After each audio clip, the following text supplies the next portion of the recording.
Hola, buenas tardes chiquillos. Vengo a hacerles una síntesis de la sociedad finisecular, que era algo que nosotros habíamos estado estudiando durante las pocas sesiones que tuvimos. Bien, me gustaría recordarles que finisecular, la palabra finisecular responde a final de siglo. Bien, entonces nosotros vamos a hablar de sociedades finiseculares a todas aquellas sociedades que corresponden entre 1890, finales del siglo XIX, y 1920, que es principio del siglo XX, ¿ya? Me gustaría también recordarles que durante esa época en el mundo se estaba viviendo, principalmente en Europa, lo que se conoce como la paz armada, que es cuando los países europeos estaban en plena época de conquista territorial, en la conocida colonización, ¿cierto? Imperialismo, ¿bien? En cada país europeo, ¿cierto? Estaba intentando conquistar territorios en Asia, en África, en América, en Oceanía, y por lo tanto aumentando su territorio y su poder de influencia. Lo que nos llama la atención de esa época y por qué a Chile le incumbe también es porque en esa época se empieza a fabricar una gran cantidad de armas, principalmente en Alemania, y por ende hay una industria nuestra que se potencia con eso, que es la del salitre. Recordarles que el salitre también se utiliza para fertilizar los campos y además para construir municiones. Y por ende, ¿cierto? Esta sociedad finisecular en Chile se va a ver muy permeada o muy afectada por el salitre. Bien, entonces lo que nosotros vamos a entender en esta época es que la sociedad finisecular en Chile va a ser muy relacionada con la riqueza salitrera, va a ser muy relacionada con la economía exterior y se va a relacionar con la monoproducción. Es decir, Chile desde esa época y hasta el día de hoy se va a centrar en una exportación fuerte, que en este caso va a ser el salitre. ¿Qué es lo que nosotros tenemos que entender? Que acá en Chile la riqueza del salitre generó cambios sociales muy potentes y que eso también fue muy decidor en el momento, ¿cierto?, en que la sociedad debió cambiar y debió adaptarse a la caída del éxito la caída del auge del salitre como exportación. Bien, que eso se da más o menos en 1914 con la invención del salitre sintético por parte de los alemanes. Bien, si bien la industria no cae en ese momento, hay una baja considerable. Bueno, Alemania después entra en la guerra en 1914 y Chile vuelve a tener un repunte en sus exportaciones, pero lamentablemente hacia 1929 vuelve, ¿cierto?, a caer esta industria y de ahí no se levantó con el éxito más tampoco. Bien, entonces la sociedad finisecular es sociedad de fin de siglo que también, como la sociedad europea, se estaba preparando para un cambio muy fuerte. Bien, ¿qué es lo que nosotros tenemos que saber? Esta presentación de Prezi, chiquillos, no es mía, yo la encontré en internet y si bien tiene algunos reparos en términos de ortografía, tal vez en algunos conceptos, es bastante simple de entender. Bien, primero, sociedad finisecular modifica el orden social, ¿ya? Y además hay un cambio cultural. La sociedad finisecular va a ser la sociedad de cambio. En Chile no se habían visto estos cambios, porque les voy a recordar que durante el siglo XIX Chile se dividía entre la clase alta, que eran estos grupos, ¿cierto?, que manejaban la política y la economía, y la clase baja.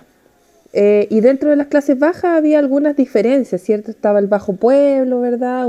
Una clase baja intermedia, pero básicamente contábamos con dos grupos sociales y a su vez también dos partidos políticos o dos tendencias políticas que eran los conservadores y los liberales.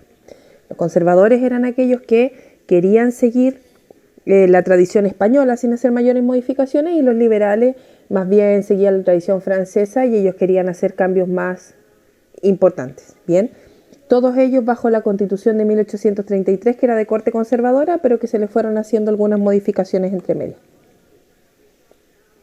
La oligarquía, chiquillos, y aquí es muy importante.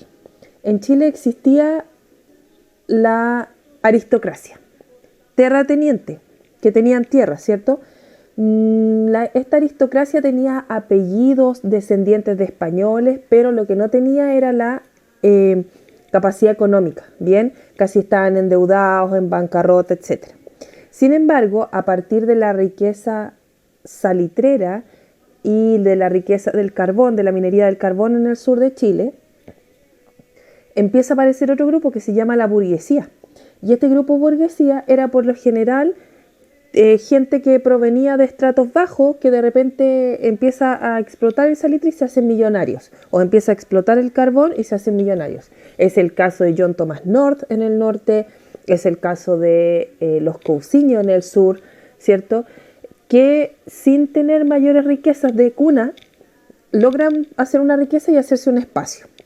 Cuando esta aristocracia se une en matrimonio, en alianzas comerciales, en alianzas políticas a esta burguesía o nuevos ricos, aparece lo que se llama la oligarquía, que va a ostentar el poder, ¿cierto?, político y económico. Y por ende van a ser un grupo muy poderoso, ¿sí?, porque van a manejar la economía y van a manejar la política. Yo creo que ustedes encuentran bastantes similitudes con la realidad. Bien. Después tenemos a los sectores medios, los grupos medios, ¿sí? ¿Cómo aparecen estos sectores medios? Primero que todo, chiquillos, los hijos de campesinos o los hijos de trabajadores accedieron a la educación. Educación pública, gratuita y de calidad para todos y todas, ¿cierto? Porque en esa época los de la oligarquía no se educaban en Chile, sino que más bien se educaban en Francia o en Inglaterra. Bien, ¿qué ocurría? Que aquí empieza a aparecer lo que se conoce como la meritocracia. Estudios, ¿cierto? Padres analfabetos, hijos profesionales, y eso se da. Para mayor abundancia de esto, hay un libro que se llama Martín Rivas, que muestra cómo un joven viene desde provincia a estudiar a una casa de gente con dinero. Bien. Un libro antiguo que se escribió durante esa época y que dice relación con que ya empieza a aparecer el concepto de clase, que quiere decir que no porque mi papá sea pobre yo tengo que serlo también, así como el esfuerzo personal.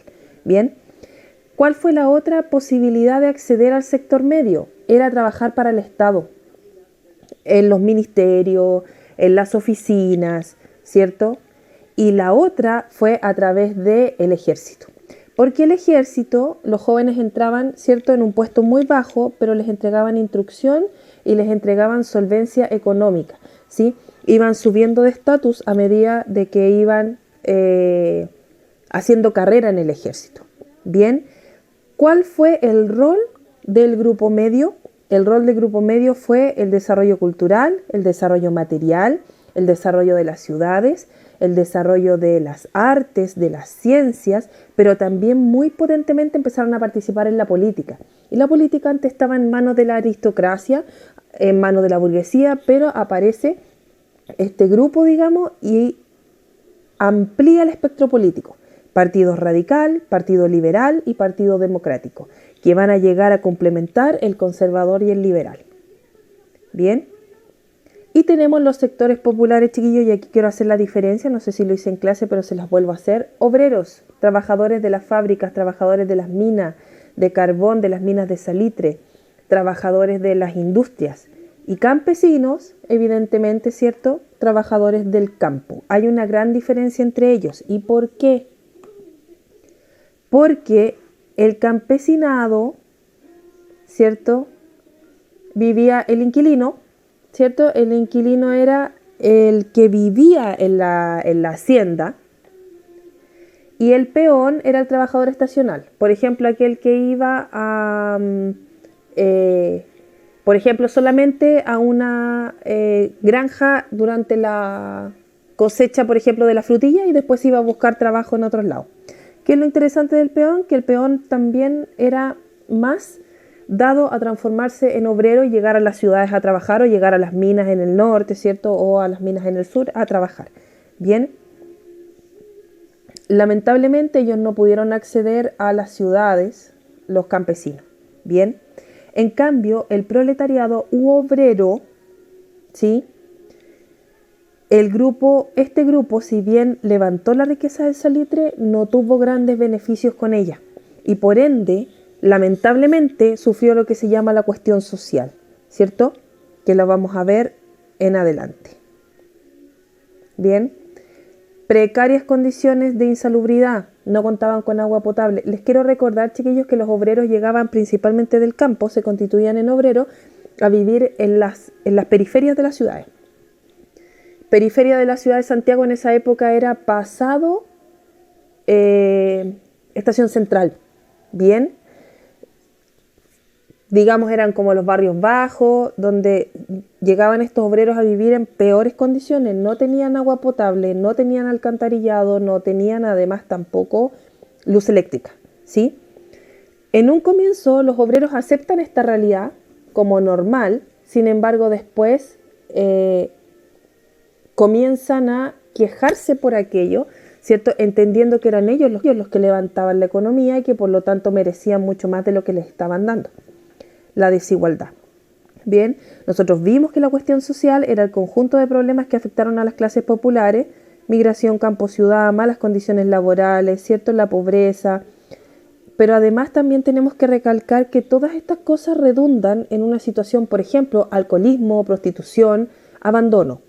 Muchas madres quedaban con los hijos y los papás se iban a trabajar, por ejemplo, en las minas y no los veían nunca más.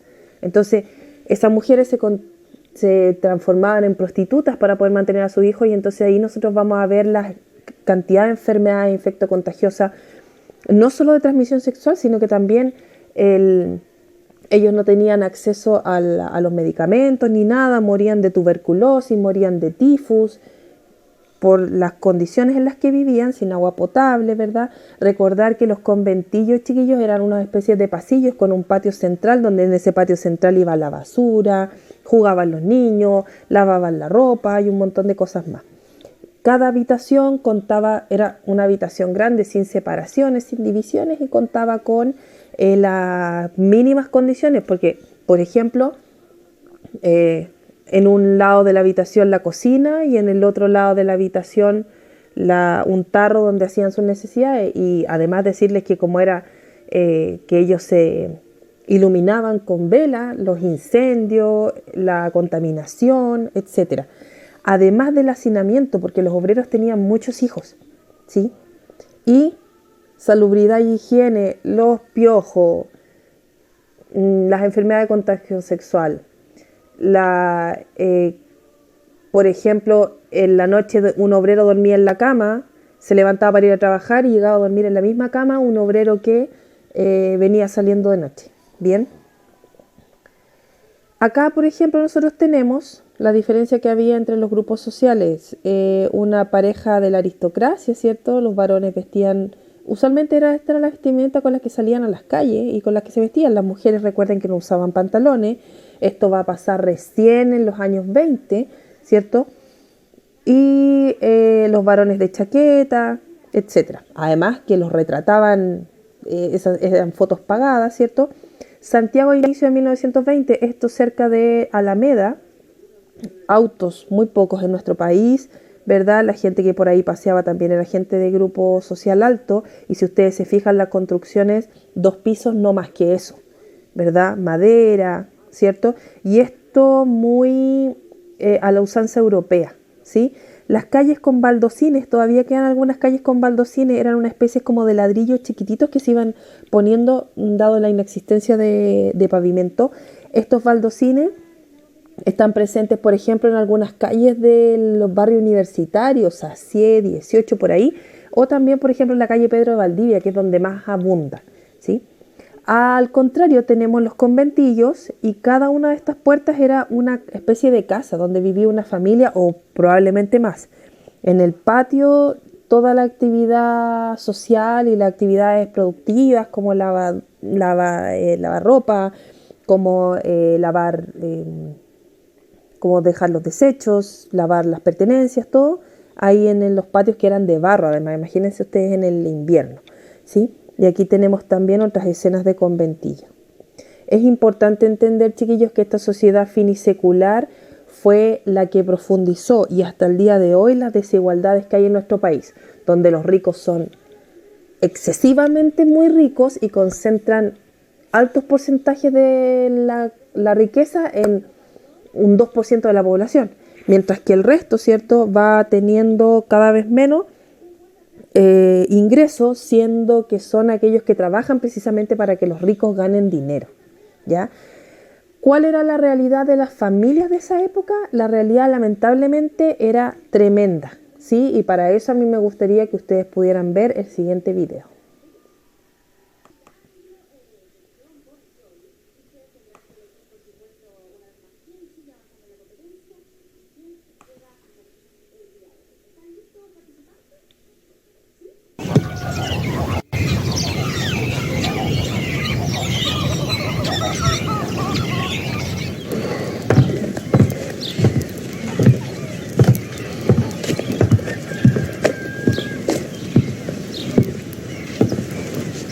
¿Está listo ya?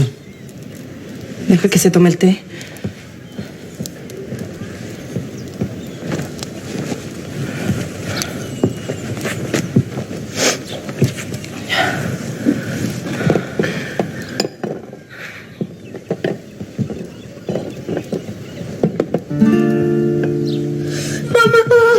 No quiero ir a la mina. ¿Qué dijo? Mamá, no quiero ir. No quiero ir, mamá. Mamá, mamá. Vamos, Pablo, vamos. Mamá, no quiero ir a la mina. Vamos. Mamá. Pero vamos, Mamá, vamos. no. Vamos, Pablo. Mamá, no quiero.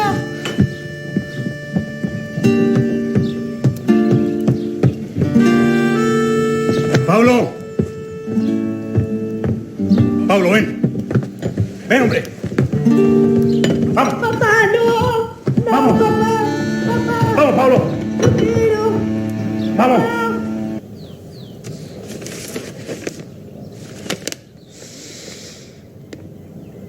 Pablo se aferró instintivamente a las piernas. Pablo se aferró instintivamente a las piernas de su padre.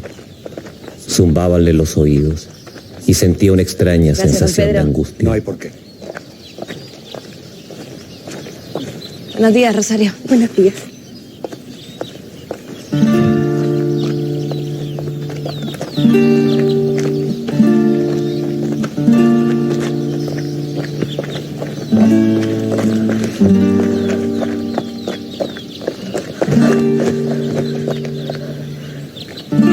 ¡Maestra!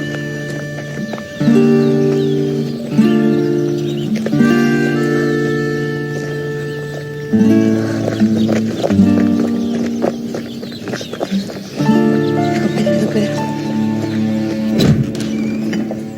Madrina, dígame, ¿de qué sirve una escuela en Lota si no vamos a tener alumnos? Primero te ruego que te calmes y que tengas más respeto, Virginia. ¿Cómo quiere que me calme? Si vi a Pablito yendo con su padre a la mina vestido de minero. Ni siquiera tiene 9 años. No es culpa nuestra que sus padres no se conformen con lo que ganan.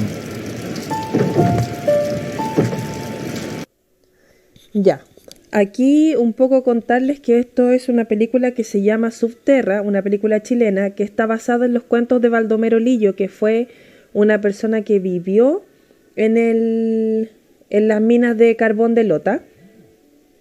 Si ustedes se fijan, los niños desde muy pequeños trabajaban, a los 8 años ya trabajaban, iban a la escuela para tener, digamos, los rudimentos básicos de lectura y escritura, pero mínimo, y después los mandaban a trabajar.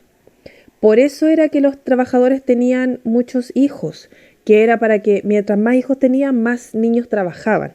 Y eso hacía que finalmente fuera todo en vías de ganar más dinero para la casa. ¿Ya? No existía una legislación que protegiera el trabajo infantil, ahí, como ustedes vieron, los ricos también decían, bueno, mandan a trabajar a los hijos precisamente porque no se conforman con lo poco que ganan, o sea, con lo que ganan en el fondo. Y es un pensamiento que existe hasta el día de hoy, ¿sí? Que uno tiene que vivir o tener educación o salud de acuerdo a lo que permitan los recursos. Podemos encontrarlo injusto o no, pero ustedes se fijan que esto es de 1800, principio de 1920, principio de los años 1900, y sigue siendo una realidad hasta el día de hoy. Esta película, si ustedes la quieren ver entera, es una película muy bonita, pero muy triste, pero lo bueno es que grafica completamente lo que se piensa de la época que nosotros estamos estudiando.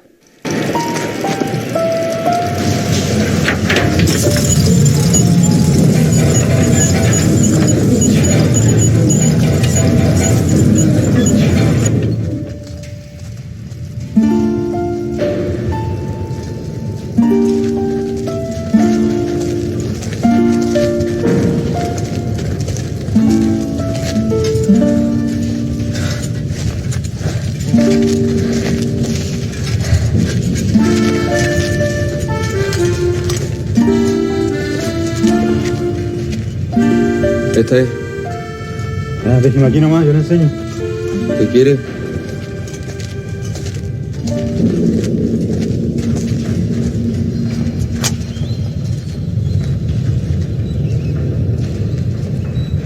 Yo también empecé a trabajar aquí en la mina cuando tenía 8 años.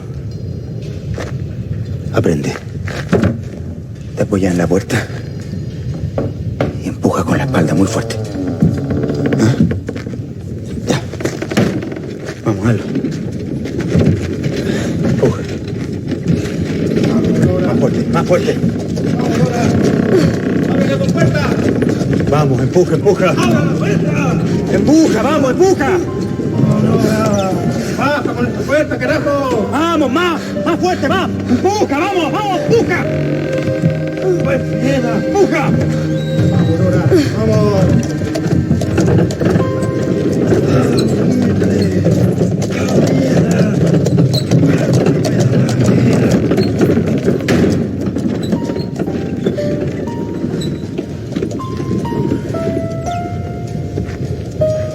Hijo,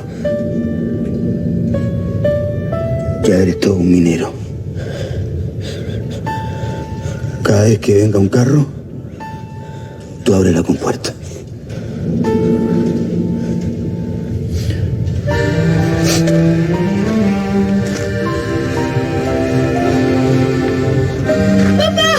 ¡Papá, no quiero!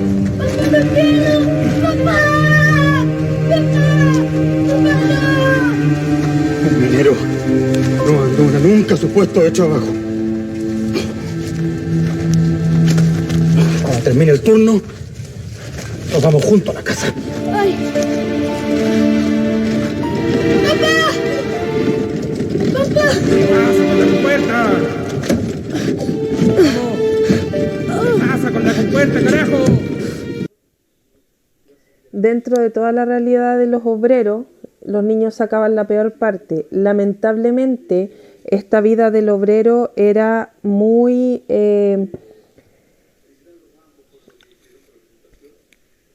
alguna forma era muy poco probable de que los niños pudieran salir de eso, porque después se transformaban en adultos. El mismo papá lo cuenta, el papá de Pablito, que él mismo había sido un niño trabajador y que después evidentemente eso lo traslada a su hijo, y es así como principalmente en las minas del carbón, en las minas del salitre, costaba mucho que los jóvenes quisieran o pudieran ir a estudiar algo, porque por lo general se quedaban trabajando ahí como una tradición familiar.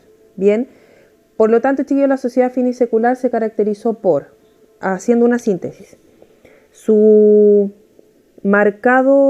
la marcada tendencia al enriquecimiento de algunos y el empobrecimiento de otros, la aparición de la clase media, que va a participar mucho en el tema político y va a abrir, digamos, más aristas y se va a transformar en una fuerza electoral muy potente, la aparición de las clases sociales, que es decir, que la gente en base a su esfuerzo podía subir en la escala social. También la riqueza del salitre, que generó no solo infraestructura social, caminos, puentes, calles, hospitales, etcétera, sino que además también significó la aparición de estos nuevos ricos que van a embellecer las ciudades, ¿cierto?, que van a empezar a ostentar, y por lo tanto la ciudad empieza a ser un lugar mucho más atractivo para la migración desde el campo. Bien, y además, chiquillos, la riqueza del salitre, que le dio a Chile un connotado estatus dentro del mundo, pero que lo va a dejar muy voluble a los vaivenes internacionales, como en este caso la crisis de 1929, que terminó, ¿cierto?, como por liquidar incluso el tema político en Chile. ¿Sí? Ahora vamos a la actividad.